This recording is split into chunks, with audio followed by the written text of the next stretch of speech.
Good afternoon from New York. We're coming on the air with breaking news. Other big stories, the King of Pop has died. Michael Diana, Princess of Wales, has been killed in a car accident. Kurt Cobain, the leader of one of rock's most gifted and promising bands, Nirvana, is dead, and this is the story as we know it so far. Hey guys, welcome back to another episode of Dead Famous the Pod. Why'd I say dad? Ew.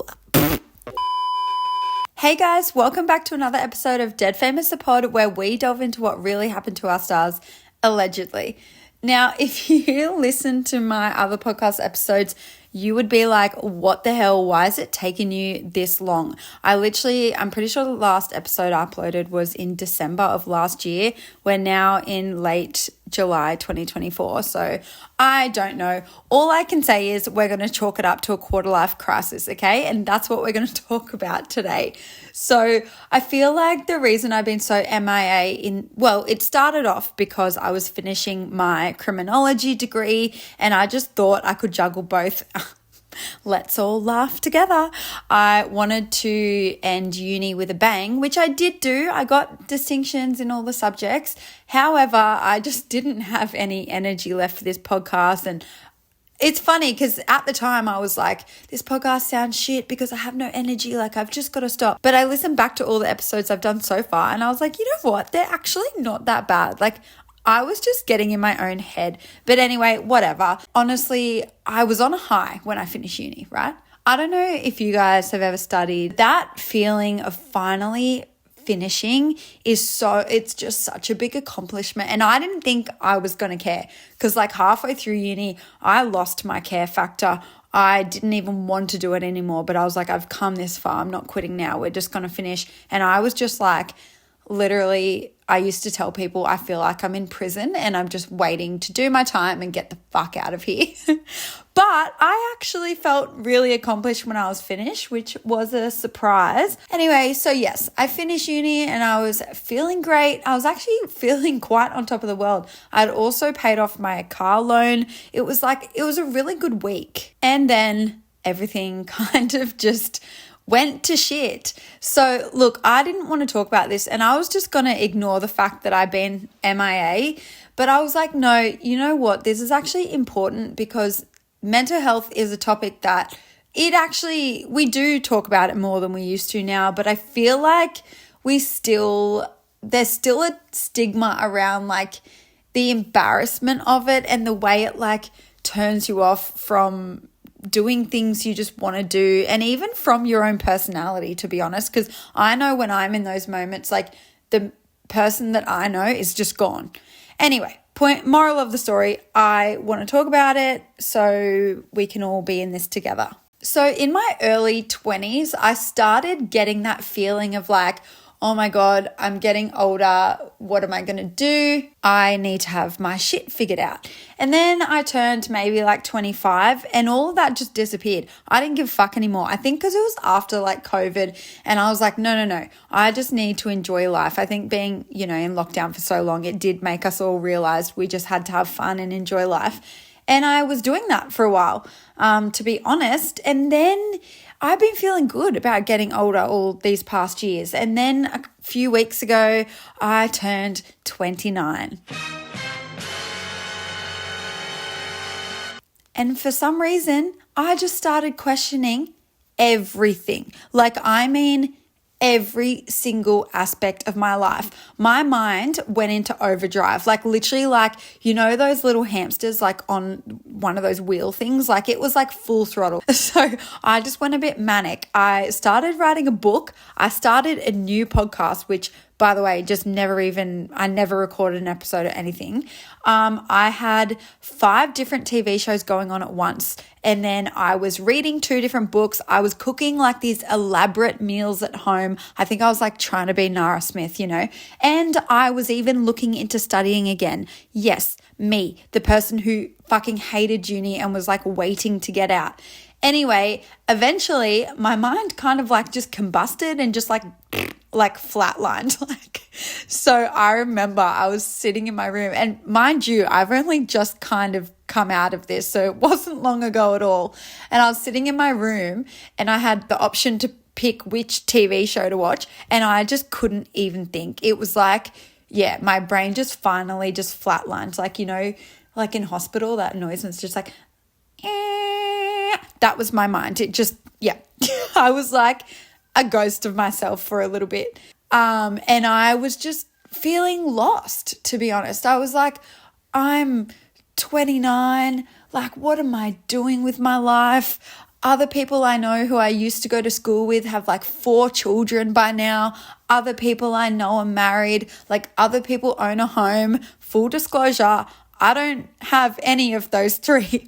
I have none. And like, as we all know, society tells us in our 20s, they're the things we need to be doing. We have to have our career sorted. I am pretty lucky with my career. I have to say, my job side of things, thank God.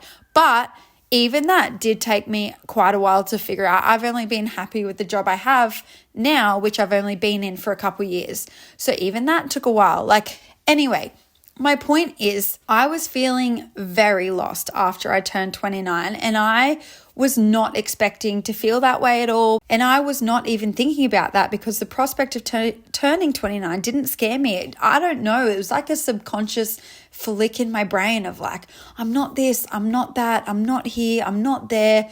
What's wrong with me? What's going on with my life?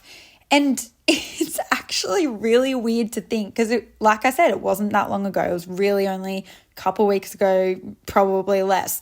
But now I'm like, I am in the best position of my life I've ever been in, and I'm the happiest I've ever been. I don't understand what the fuck was going on inside my brain. I'm trying to start all this new stuff. I already know what I want to be doing. I already know where my passion is, and I've just let really society tell me different and get in my head that much. Like, so I've got to admit, a big setback of mine, even with this podcast, was like caring what people who like I know and who I used to know think about me, and like, what are they going to think when they're listening to this? And honestly, when I saw that my listeners have doubled, something in me just clicked, and I was like, you know what? I don't give a fuck. I actually don't give a flying fuck. But whether they fail or not, I just need to be true to me. And it really sucks that society puts these pressures on of like timelines for us, especially as women. I wasn't going to go there, but I have to, especially for us. And it's so stupid. Like, who cares? For me and people like me, it does take us a little bit longer to get our mental health in check after certain things happen. But at the end of the day, that's my story and that's my journey. So why the fuck should I be ashamed of that? I shouldn't. And finally, I'm so glad this like thing in me has clicked over, and I'm like, thank fuck I'm not in that stupid zone I was in before. And I did have an idea of what I wanted to talk about in my first episode back, but I'm gonna keep that until next week because I really feel like I want to give back a bit. Like, don't get me wrong, don't think I know fucking everything, don't think everything's perfect for me now, because it's not. But I am just in a way better position of like, I feel good about my life again, and I want to give that same feeling back to anyone else who might need it. So I had this idea of looking into some well-loved characters of shows and movies and famous people who started out later in life to just give you some inspiration. So let's get into starting with some well-loved characters of mine. I've done a little bit of research, and it seems like women primarily go through their little crisis in the quarter life crisis phase, whereas for men, it's the midlife crisis, which I find really interesting. So the first person I wanted to start with was Carrie Bradshaw, because I feel like she really both represents and normalizes that quarter life crisis kind of situation and feeling that a lot of us get. So I just want to remind you guys that her character was 32 years old in season 1. When that first episode came out, she was being portrayed as a 32-year-old. I feel like, honestly, that blows my mind. It's really easy to forget because it seems like someone who would be in her 20s in a little apartment in New York, and it really has helped me normalize these feelings. Like, when you think about it, her relationship with Mr. Big, if If you don't know these shows, I'm sorry. I don't know what to tell you, okay?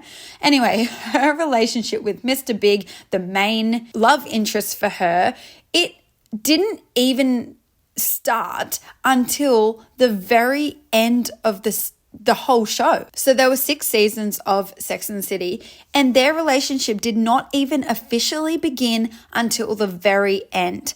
Like, that is wild. So they had a tumultuous relationship. It was back and forth, up and down. They had different partners throughout that time. So yeah, they were on and off, but they weren't a stable, happy couple until she was roughly 38 years old. That is insane. It took 7 years, and in that time, she had another really important relationship in her life that lasted roughly 1.5 to 2 years. So I just want to put that out there. If romantic relationships is your main concern, I hope this has helped you out. So my next one is a bit random. It's Mulder and Scully from the X-Files. Now, hear me out. I wanted to talk about them because us 90s kids, if you're listening to this, you've seen the title, you're probably roughly around the same age as me, maybe a little bit younger, maybe a little bit older. X-Files was probably a major part of your childhood. So we all know them. But what I didn't even realize is that they were 31 and 29 when the series began. Again, remembering I'm reflecting the characters' ages, not the actors. They obviously went on to solve a whole bunch of cases. I actually looked it up, and there was a 75% success rate of the cases that they solved. So to me, this just proves that there's more achievements waiting ahead, and to trust in your instinct and intuition without having a care in the world what people think of you, who believes in you. Just fucking go for it. Just do it. And also, I wanted to make another point. If you are like me and things were holding you back because you were thinking about, oh, what's people going to think about this? That is a reflection more on them than it is on you. And I will fucking die on this hill. Like, I really truly believe to my core, the people who only have bad things to say about you when you're trying to have achievements and like work towards your goals, they're also the same people who are still going to bitch about you no matter what. Even if you are the next bloody Bill Gates, they're still going to talk shit. So you know what? Let them fucking talk, and let them talk doing nothing with their life. Fuck those bitches. Okay, moving on. I feel like I'm swearing a lot this episode, so I'm going to try to keep that on the DL. But my next character is from Desperate Housewives, my favorite show in the world, Brie Vanderkamp. Now, Brie is a boss bitch. She gets so much shit done. She starts a new business while the show's on, despite her husband, love of her life, telling her that she's not good enough. She does it anyway. She ends up as a best-selling author from her cookbook, and she honestly just proves age is nothing but a number. So she was 42 years old when season 1 came out, and she even had 3 different marriages over the course of the 8 seasons as well. I just wanted to quickly put that out there. But she is a boss bitch who proves that you can do anything at any fucking age. Like, fuck these timelines society has put on us. Okay, this next one is a bit of a roundabout situation, but I want to talk about Robin from How I Met Your Mother. Again, I'm kind of going back to the romantic aspect here, but so she was only in her mid-20s when the show started, but spoiler alert, so if you haven't watched How I Met Your Mother, probably just don't listen to the next 30 seconds. But she is 50 years old when she eventually marries Ted, especially even after also being previously married to his best friend. So to me, this just shows you that you never know what your future holds. Like, even if it all seems pretty mapped out right now, and some people can go through quarter-life crises because they're bored of that, I promise you that the best is yet to come, and you have no idea what lies ahead. You don't know what's in your future. And I don't know, I guess I probably shouldn't be saying this because this could scare some people, but to me, I just find that so exciting. Like, the thought of not knowing what lies ahead is so thrilling to me, and like, I want to stay here and like see what happens. I want to see what happens if I don't give up. And before I get into my next one, even if it all does go to fucking shit and everything fails, don't you want to tell yourself like in 20, 30 years time that you tried? Like, wouldn't you rather know that you tried and failed rather than done nothing and like will never know? The thought of that freaks me out. Anyway, So the next one is my favorite character of all time, Dwight Schrute from The Office. He was 35 at the start of the series, and all Dwight ever wanted was to be regional manager of Dunder Mifflin. So if you haven't seen The Office, Dunder Mifflin is the paper company where they all work, where the office is obviously held, and he is assistant to the regional manager, and his end goal is to get that regional manager position. He actually had a brief stint in season 7 of becoming manager before subsequently being fired. If you know, you know. And then he didn't actually become permanently the manager until the end of the series conclusion in season 9. So he waited, I think he's 44 by the end of the series from memory. So almost 10 years for that. He also didn't even have his first child until season 8. So he was roughly like 42 at that time when he had a kid, and didn't get married until after their baby was born in season 9. So this, to me, shows me that while society says to have it all together by your 20s and like get married, own your house, have babies in your 20s, sometimes it just doesn't work out that way, and that is okay. Especially, by the way, in this day and age where buying a house is so bloody expensive, it's almost impossible. Don't even get me started on that. Let's not go down there. But I just feel like Dwight's story proves that just because it's not happening now doesn't mean it's never going to happen. Like, I actually sometimes hate this life is short crap, because I don't know about other people, but I feel pressure by that statement, because it makes me feel rushed. Like, it makes me feel like life's so short, I need to fucking figure it out now. Dwight's story proves that good things come to those who work hard, have some patience, and trust in the universe or God, whatever you believe in. Before we get into the next segment of famous people who have started later in life that have inspired me personally, I would just ask, if you're enjoying this podcast, can you please subscribe? It would mean so much to me and really help me out. The celebrity I'm going to begin with is none other than Kim Kardashian. Now, if you know me, you know I love her, okay? But honestly, don't get turned off if you're starting to freak out and being like, what are you talking about now? Hear me out. So Kim was 27 years old when she started the first show, Keeping Up with the Kardashians, in 2007. Now, this show was really what helped shoot the family to fame. Ryan Seacrest was the producer, and they talked about some pretty hectic things in the very beginning, like her sex tape, and they just got straight into it, jumped in head first. Even though it seems like she shot to fame because of this, the show didn't really take off till like season 3 or 4 probably. Like, I remember I'm an OG when it comes to them. But even me, I probably didn't get into the show until maybe season 4 or 5. And then I actually backtracked and watched it all, and, you know, the rest is history. She took on small acting gigs and engaged in really close friendships and relationships with famous people. She never says to get her name out there, but like, it's kind of obvious what you're doing, girl, you know? But also like, I don't hate it. I'm not mad at it. Anyway, she didn't even get to her first Met Gala until 2013. Remember, I said Keeping Up started in 2007. Like, that is a long time. So she was about 34 at her first Met Gala, and she wasn't even invited. She went as Kanye West +1.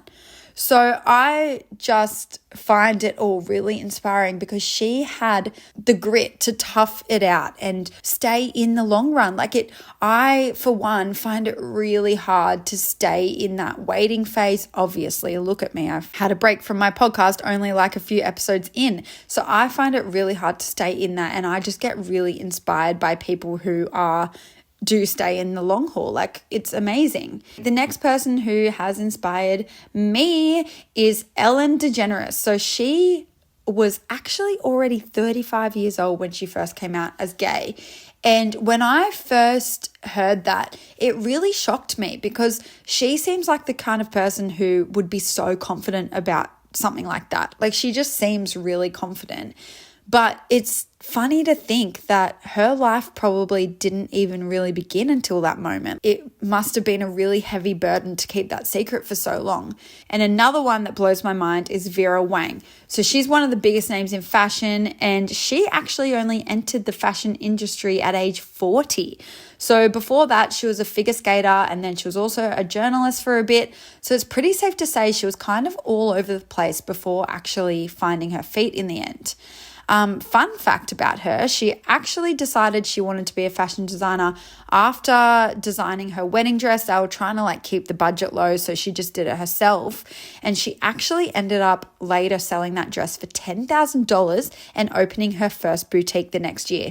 So I probably feel like it did happen pretty quick for her once she decided, but just that time she had before that of trying to figure it out and dabble in all these different things to work out where her passions lied, that's bloody amazing, because not many people are brave enough to try all these new different things. My personal favorite, Ariana Madix. I am obsessed at the moment, completely and utterly obsessed. So she was 37 years old when it came out that her partner of 10 years was having an affair with one of her best friends, and not just a little one night stand. It was a few months long affair. They were in the same circle for years. Coming out of a long-term relationship is hard enough, but let alone being blindsided with someone you thought was your whole future. I can't even imagine how that feels. And especially at that age, you would think this is your lifelong partner. You wouldn't even question it. So she is so inspiring to me. The fact that she's handled that so well and just taken life by the balls. So she's gone on to write a best-selling cocktail book. She's gone on Dancing with the Stars.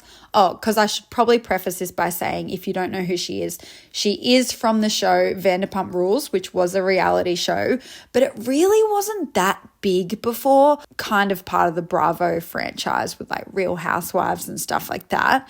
But it really took off after this affair, only in 2022 by memory. I think it was November-ish vibe. Even though she was already on TV, she wasn't that huge. She's also been able to play Roxy Hart in the famous Broadway show Chicago, and she's now also just finished hosting the newest season of Love Island USA, which also just so happened to be her favorite show. So there's a part of Vanderpump Rules when her and her partner at the time, Tom, are having an argument, and he wants to go out all the time and she wants to stay home, and he's like, I just don't get why you don't want to come out. Mind you, he's 40. Anyway, and she was like, because I just want to sit at home and watch Love Island. That's just all I want to do. Remember, she basically manifested that shit. She had no idea that everything that was about to transpire in her life. And next minute, it's only a year and a half later and she's hosting the show. I just love it so much. It's I just get so much inspiration. Last but not least is Samuel L. Jackson. I actually love his story. It touches my heart because he actually suffered from addiction to cocaine and heroin for the beginning of his adult life. And he was actually still in recovery when he starred in his first major movie. You may or may not have heard of it, Pulp fucking Fiction. We've all heard of it. We all know him. I had no idea that he suffered from addiction before, and I have to admit this is a new one that's inspiring to me. Before I did the research for this podcast, I didn't know about him, but his story, I had no idea, and it's really touched my heart. I feel like there's a really inspiring aspect to his story. It's no matter what you're battling or going through, there's always a light at the end of the tunnel. No matter how dark that tunnel is right now, whether you're right in the midst of it and it looks like there's no hope and no future, you really do have a future. And again, I've said it before, but you never know what's coming next. You never know what your future holds. And I honestly believe no matter where you are in life, whether you've had an amazing life, whether you've had a shitty life, no matter where you are, the best is always yet to come. Anyway, that's my words of wisdom for the day. I hope you're feeling inspired and get excited for what's yet to come on this podcast and in your life. I personally already can't wait for the future and for next week's episode, and I hope you join in with me. Give me all your thoughts and feedback if you do. I really appreciate it. It really helps. Like I said before, hit subscribe if you haven't already, please. And I want to start finishing this podcast off with a movie recommendation, because I feel like before I didn't really know how to finish up. I was just kind of like, okay, bye. So my movie recommendation this week is Pursuit of Happiness with Will Smith. It's just always such an encouraging movie, and it's actually a true story too. So it's really inspiring to watch that. Let me know your thoughts on it on my Instagram @DeadFamousApod, and I'll talk to you next week.